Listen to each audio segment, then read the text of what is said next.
আজি বনাম সয়াবিনৰ তৰকাৰী।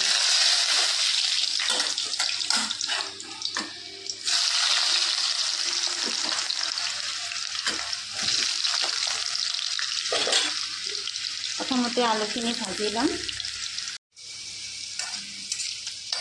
আলুখিনি প্ৰায় ভাজি হৈ গ'ল।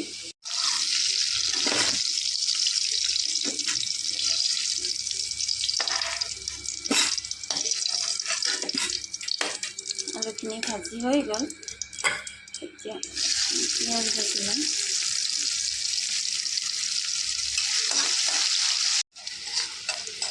পিঁয়াজখিনি গোল্ডেন কালাৰ হোৱালৈকে অকণমান ভাজি হৈ গ'ল।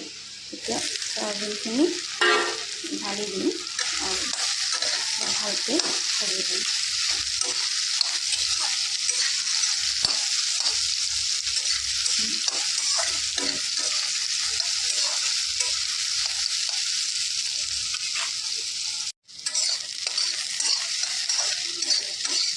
চয়াবিনখিনি গোল্ডেন ব্ৰাউন কৰি ভাজি ল'লোঁ ধুনীয়াকৈ। এতিয়া মছলা দিম।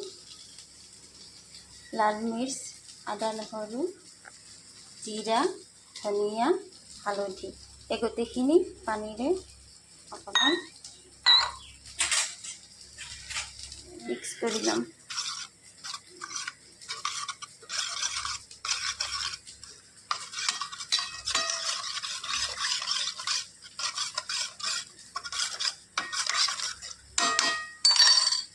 এইখিনি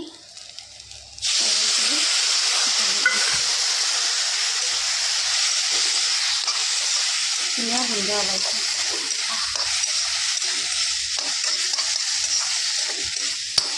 এতিয়া চয়াবিনখিনি মছলাখিনি ধুনীয়াকৈ সোমাই যাব আৰু খাবলৈ সোৱাদ হ'ব। মই আলু ভাজি থৈ দিছিলোঁ প্ৰথমতে, ভাজি থোৱা আলুখিনি দি দিম এতিয়া আৰু চব্জিখিনি লৰাই দিম ধুনীয়াকৈ। আৰু যেতিয়া ভাজি হৈ যাব তেতিয়া পানী ঢালি দিম।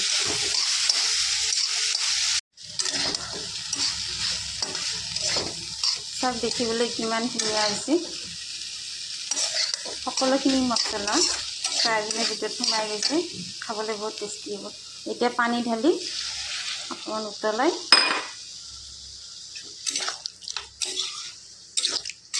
গৰম মছলা ছটিয়াই নমাই থ'লে হৈ গ'ল ৰেডি। Thank U. চাওকচোন দেখিবলৈ কিমান ধুনীয়া হৈছে ন। গৰম মছলা অকণমান এনেকৈ গুলি লৈ ঢালি দিছোঁ, পানীৰে মিক্স কৰি লৈ ঢালি দিছোঁ। ঘৰত বনোৱা গৰম মছলা।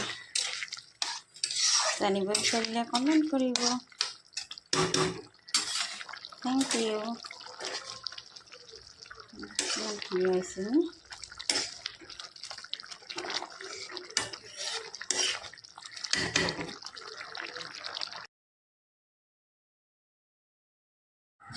এতিয়া খোৱাহে বাৰী আৰু।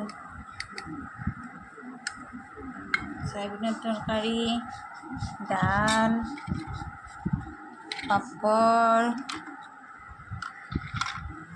দুপৰীয়াৰ থালি। Thank U.